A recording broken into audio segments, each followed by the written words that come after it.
કચ્છના રણ પ્રદેશમાં શિયાળા દરમિયાન લાખો સુરખા પક્ષીઓનું આગમન થાય છે। આ પક્ષીઓ લાખેણા જાણી તરીકે પણ ઓળખાય છે।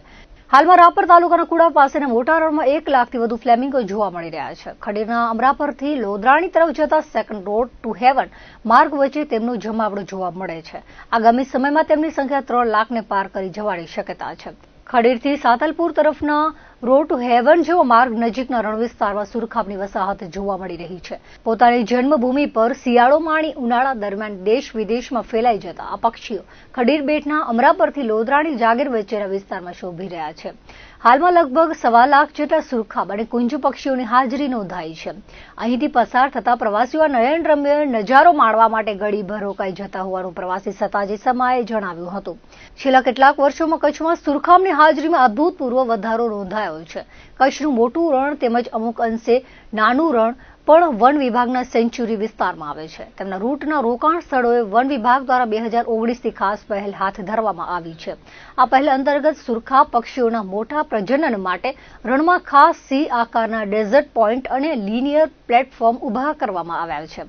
બંને પ્રકારના સુરખા પક્ષીઓ કચ્છના રણમાં પ્રજનન કરતા આવ્યા છે। તેમના આકાશી વિચરણમાં કચ્છના રણ વિસ્તારના માર્ગો સમાવિષ્ટ છે। ત્યારે તેમના પડાવ દરમિયાન પક્ષીઓ માટેના અનુરૂપ બનાવાયેલા આ પ્લેટફોર્મ ફાયદો આપે છે।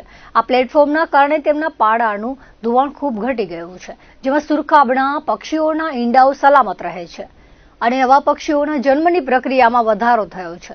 મધ્ય અને પૂર્વ એશિયામાં તેની વસ્તી સ્થિર કે વધતી જઈ રહી છે, જ્યારે યુરોપમાં ઘટાડો જોવા મળે છે। રણમાં ખારું પાણી અને વરસાદ પડતા મીઠું પાણી એમ બંને મિશ્રિત થાય છે, જેથી અનેક પ્રકારની અતિ સૂક્ષ્મ વનસ્પતિઓ અને જીવાતો ત્યાં જન્મ લે છે, જેને વૈજ્ઞાનિક ભાષામાં પ્લેન્કટોન કહે છે। પ્લેન્કટોનની સંખ્યા 1 મિલીલીટરમાં 50 લાખથી લઈ કરોડો સુધીની સંખ્યા હોય છે, જે ફ્લેમિંગોનો ખોરાક છે। સુરખા મુખ્યત્વે બ્લુ ગ્રીન એલ્ગી ખાય છે। એશિયાની એકમાત્ર ફ્લેમિંગો સિટી મોટા રણમાં આવેલી છે, જે રાજ્યનું સૌથી મોટું અભયારણ્ય છે। આ અભયારણ્ય જાહેર કરવા પાછળ મુખ્ય હેતુ સુરખાબના માળાઓના મેદાનને સંરક્ષિત કરવાનો હતો। રણમાં સુરખાબના માળાનું પ્રથમ નિરીક્ષણ 1883માં સ્વર્ગસ્થ મહારાવ ખેંગારજી દ્વારા કરાયું હતું।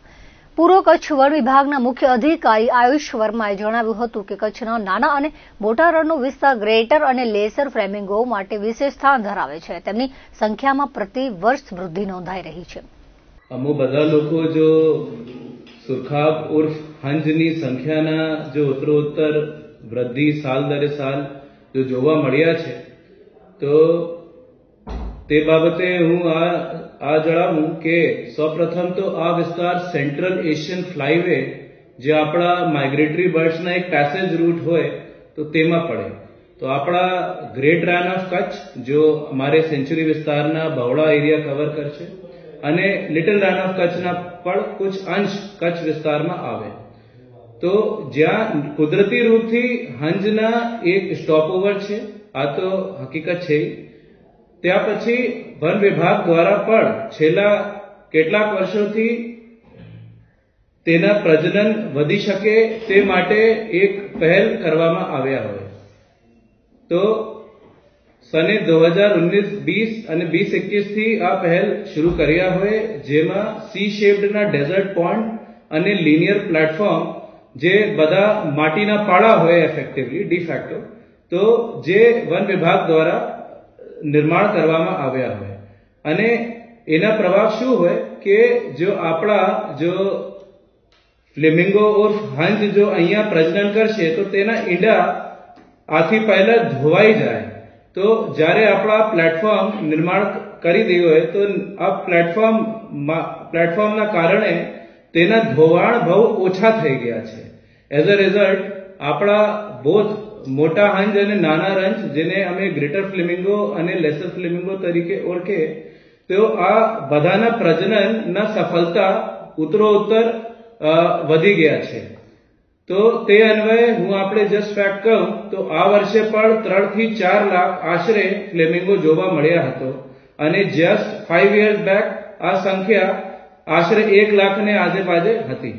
અને જસ્ટ ટુ ફર્ધર ઇન્ફોર્મ, આ વર્ષે પણ જે આપણા વન ખાતા અહીંયા 5 નए સી શેપ ડેઝર્ટ પોન્ડ અને 8 જેવા લિનિયર સ્ટ્રક્ચર અગેન પ્લેટફોર્મ તરીકે તૈયાર કરશે। આ સંખ્યા વધી ઘટી શકે, કિંતુ ઓવરઓલ આપણા આ આયોજન છે। ધન્યવાદ।